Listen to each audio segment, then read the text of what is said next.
हाँ, नमस्कार मित्रों। आप सबका Gyanoday education hub BR&DR YouTube channel पर एक बार फिर से स्वागत।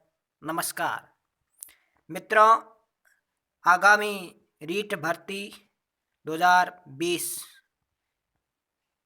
की परीक्षा के लिए हम लेके आए हैं शिक्षा मनोविज्ञान के कुछ महत्वपूर्ण बिंदु से संबंधित बात करेंगे। मित्रों, बाल विकास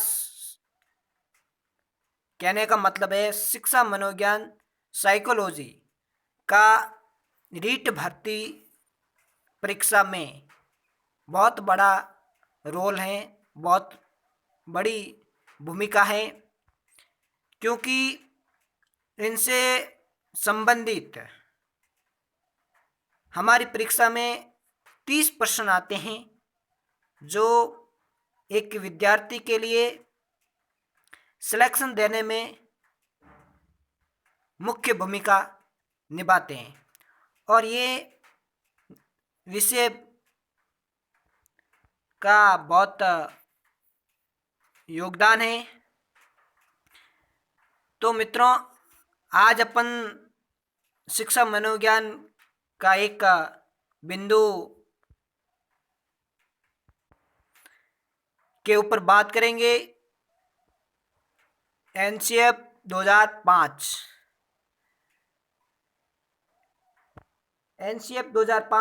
राष्ट्रीय पाठ्यचर्या रूपरेखा 2005 और ये रीट भर्ती 2020 लेवल फर्स्ट और लेवल सेकंड दोनों के लिए सिलेबस में है।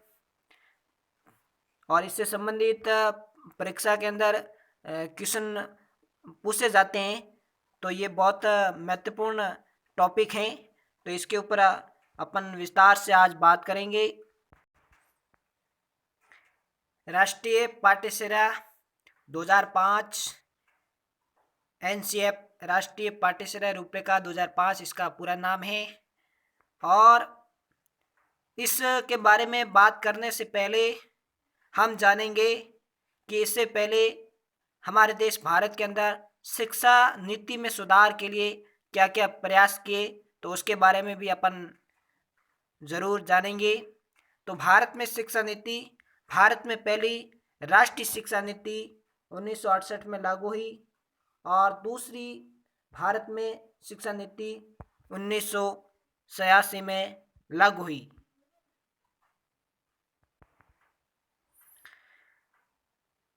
दूसरी शिक्षा नीति की प्रमुख विशेषता प्राथमिक स्कूलों के लिए ऑपरेशन ब्लैक बोर्ड नामक एक अभियान चलाया गया।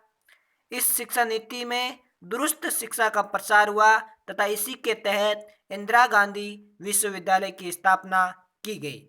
मित्रों, दुरुस्त शिक्षा का मतलब है दूर बैठे ऐसे विद्यार्थी जो स्कूल नहीं जा पा रहे हैं, जो कॉलेजों के अंदर शिक्षा ग्रहण नहीं कर सकते, तो उन विद्यार्थियों के लिए घर बैठे शिक्षा की व्यवस्था किस प्रकार की जाए, तो इस के लिए एक दुरुस्त शिक्षा नीति को अपनाया गया, जिससे कि बच्चे अपने घर बैठे शिक्षा प्राप्त कर सके। इस शिक्षा नीति के तहत इंदिरा गांधी विश्वविद्यालय की स्थापना की गई। उसके बाद मित्रों 1987 में आचार्य राममूर्ति एक आयोग का गठन हुआ और इस आयोग का प्रमुख उद्देश्य था, और इस जो ये आयोग की कमेटी बनी, इस कमेटी ने ये सिफारिश की कि शिक्षकों को सेवा पूर्व, कहने का मतलब जब शिक्षक सेवा में जब शिक्षकों की नौकरी लगती है, सरकारी शिक्षक बनते हैं, तो उनसे पूर्व प्रशिक्षण दिया जाए कि बच्चों को किस प्रकार पढ़ाना है, कैसे पढ़ाना है, किस किस तकनीक का प्रयोग करना है। तो शिक्षकों को उससे पहले प्रशिक्षण दिया जाए ताकि वो अपने शिक्षण का प्रभावी रूप से बच्चों के सामने रख सके। दूसरा है भारत में उच्च शिक्षण संस्थानों की स्थापना होनी चाहिए। जो उस शिक्षण संस्थान है जो बच्चे विदेशों के अंदर पढ़ने के लिए जाते हैं, तो उन शिक्षण संस्थानों की अपने देश भारत के अंदर स्थापना हो, तो ये हमारे देश भारत के लिए बहुत बड़ा कारगर उपाय साबित होगा शिक्षा के क्षेत्र में। उसके बाद मित्रों 1983 में प्रोफेसर यशपाल कमेटी की अध्यक्षता में एक पुनः कमेटी बनाई गई प्रोफेसर यशपाल की अध्यक्षता में, और इसका उद्देश्य था आचार्य राममूर्ति की सिफारिशों का अवलोकन करना। जो आचार्य राममूर्ति ने अपनी जो सिफारिशें जो बताई थी, तो उनका अवलोकन करना इनका उद्देश्य था।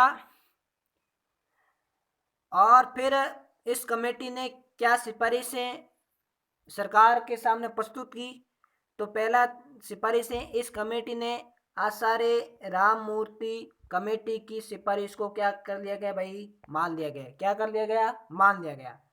और दूसरा है शिक्षा को बोझ मुक्त बनाने हेतु 1975, 1988, 2000 और 2005 में प्रयास किया।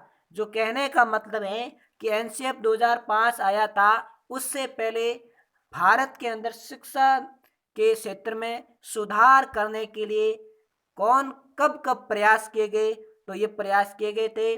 पहली शिक्षा नीति आपने बताया, दूसरी शिक्षा नीति, और फिर है 1975 के अंदर, 1988 के अंदर, 2000 के अंदर और 2005 में प्रयास किया गया।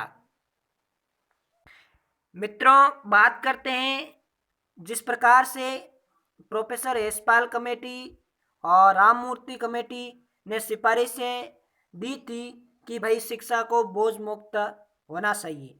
तो शिक्षा को बोझ मुक्त कैसे बनाया जाए, तो इसके लिए संसार का मतलब विश्व में 21 देशों के बड़े बड़े शिक्षाविद जो जानकार थे, विषय ज्ञाता या मनोवैज्ञानिक ने मिलकर शिक्षा को बोझ मुक्त बनाने के लिए विभिन्न शिक्षाविदों के मध्य सुझावों को मद्देनजर रखते हुए मीटिंग का आयोजन कर एक कमेटी गठित की गई थी, और जिसकी अध्यक्षता प्रोफेसर यशपाल ने की थी। और प्रोफेसर यशपाल की अध्यक्षता में एक दस्तावेज तैयार किया गया जिसका नाम एनसीएफ 2005 रखा गया। तो आपसे पूछ लेते कि भाई एनसीएफ 2005 की रूपरेखा तैयार करने के लिए कितने देशों ने भाग लिया, तो 21 देशों ने मिलकर भाग लिया। और किसकी अध्यक्षता में कमेटी गठित की गई, तो प्रोफेसर यशपाल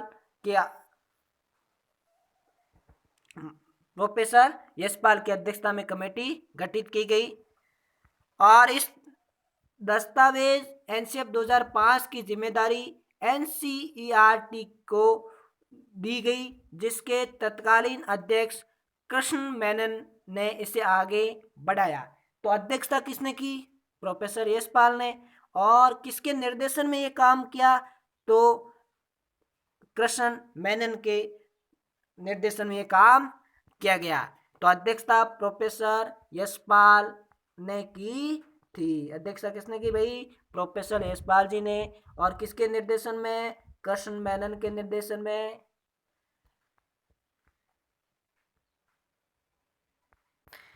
कि इस एनसीएफ 2005 के अंदर क्या क्या सुझाव दिए या इनकी क्या विशेषताएं, क्या क्या बताया, तो एनसीएफ 2005 अब तक शिक्षा का सबसे बड़ा महत्वपूर्ण दस्तावेज था।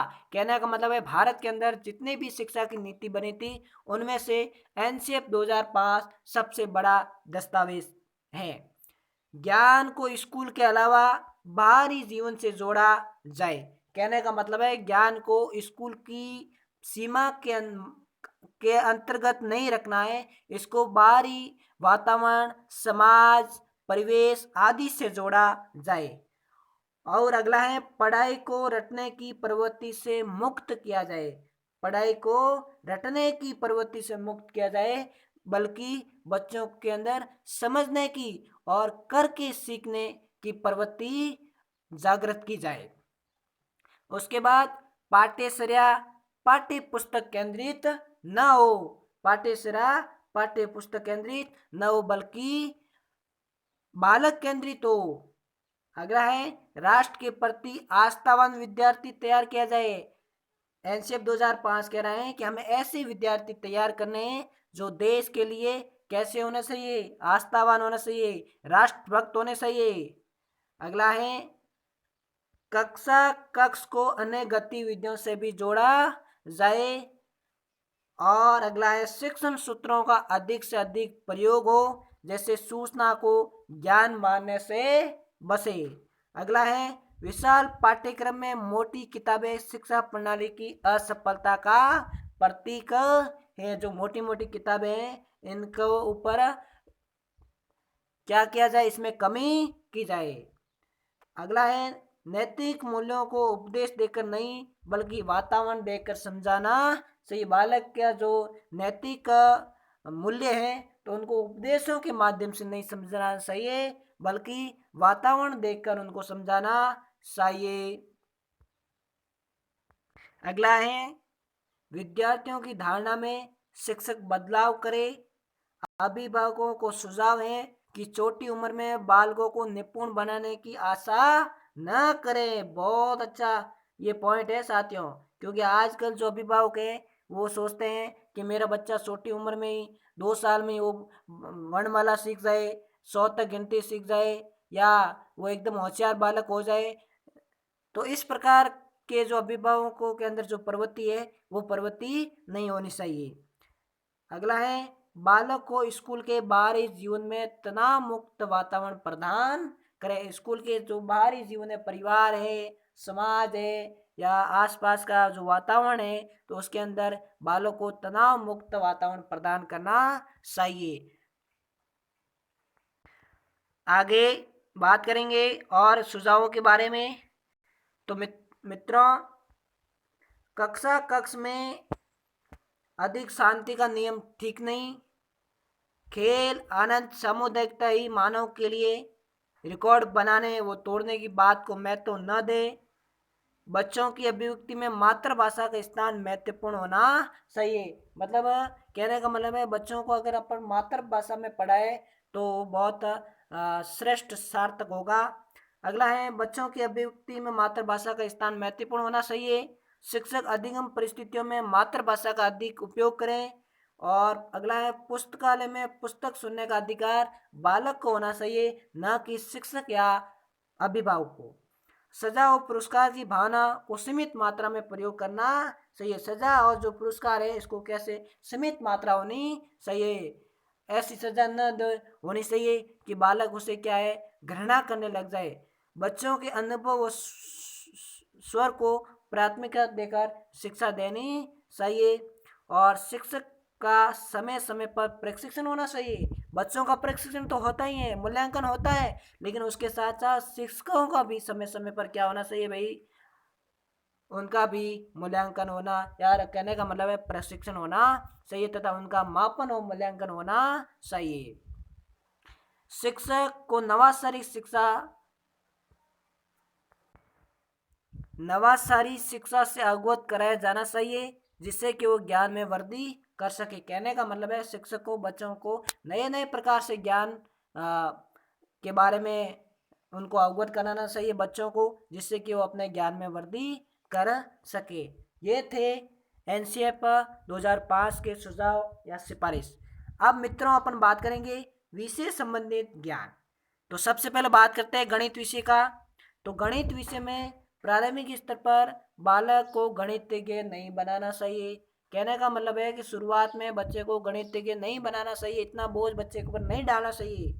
इस स्तर पर सिर्फ बच्चे के अंदर तर्क वितर्क की क्षमता, कार्य तथा चिंतन करना सिखाना चाहिए, जिससे बालक में सोचने और समझने की शक्ति का विकास होगा, तो वो बहुत है। अगला है विज्ञान। विज्ञान विषय में बालक को पहले जटिल अभिक्रिया न बताकर, कैसी अभिक्रिया, जटिल अभिक्रिया न बताकर उसे पर्यावरण का ज्ञान देना चाहिए। हमारे जो आसपास का जो पर्यावरण है उसके बारे में ज्ञान देना चाहिए, जिससे बालक तमक का विकास होगा तथा सीखने की जिज्ञासा उत्पन्न होगी। कहने का मतलब है कि जब बच्चा अपन शुरुआत में कहेंगे चंद्रमा ऐसे चांद वो क्या, तो बच्चा अपने आप पूछेगा कि पापा वो चांद या आकाश के अंदर क्या दिखाई दे रहा है, तो अपन कहेंगे चांद दिखाई दे रहा है। तो पापा ये चांद ऊपर कैसे, रात को कैसे होता है, दिन दिन को कैसे नहीं दिखाई देता। तो इस प्रकार पूछने से बच्चे के अंदर क्या है, ज्ञान में क्या है, अपने आप ज्यादा वृद्धि होगी। सामाजिक विज्ञान सोशल साइंस, प्रारंभिक स्तर पर बालक को सामान्य जानकारी उपलब्ध कराई जाए तथा समाज से जोड़कर पढ़ाया जाए। राजनीतिक विज्ञान में ग्राम स्तर की चर्चा व भूगोल विषय में पर्यावरण, जीव जंतु, वनस्पति, स्थल आकृति, जल प्रवाह आदि के बारे में जानकारी देनी चाहिए। तो ये थे विशेष संबंधित ज्ञान। अब बात करेंगे एनसीएफ 2005। तो इसका नेशनल कैरिकुलम फ्रेमवर्क 2005, राष्ट्रीय पाठ्यक्रम की रूपरेखा 2005 का उद्धरण रविंद्रनाथ टैगोर के निबंध सभ्यता और संस्कृति से हुआ है। बहुत इंपॉर्टेंट है, ये पूछने लायक है, जिसमें उन्होंने बताया है कि सृजनात्मकता, उदार आनंद बचपन की कुंजी है और राष्ट्रीय पाठ्यक्रम की रूपरेखा 2005 का अनुवाद संविधान की 8वीं अनुसूची में दी गई भाषा में किया गया है। इसका जो अनुवाद है, जो संविधान के अंदर 8वीं अनुसूची में जिस जो 22 भाषाओं हैं, तो उनमें इसका अनुवाद किया गया है। अब सिद्धांत, ज्ञान को स्कूल के बाहर जीवन से जोड़ा जाए, पढ़ने की रटन प्रणाली से मुक्त होना चाहिए, पाठ्यचर्या पाठक पुस्तक केंद्रित न रह जाए, कक्षा कक्ष को गतिविधि से जोड़ा जाए, वो उसे कैसा बना जाए, लचीला बनाया जाए, न कि कठोर बनाया जाए, और राष्ट्रीय मूल्यों के प्रति आस्थावान विद्यार्थी तैयार किए जाने चाहिए। ये हैं इनके सिद्धांत। अब इसके प्रमुख लक्ष्यों के बारे में अपन बात करेंगे कि इनके क्या क्या लक्ष्य हैं। तो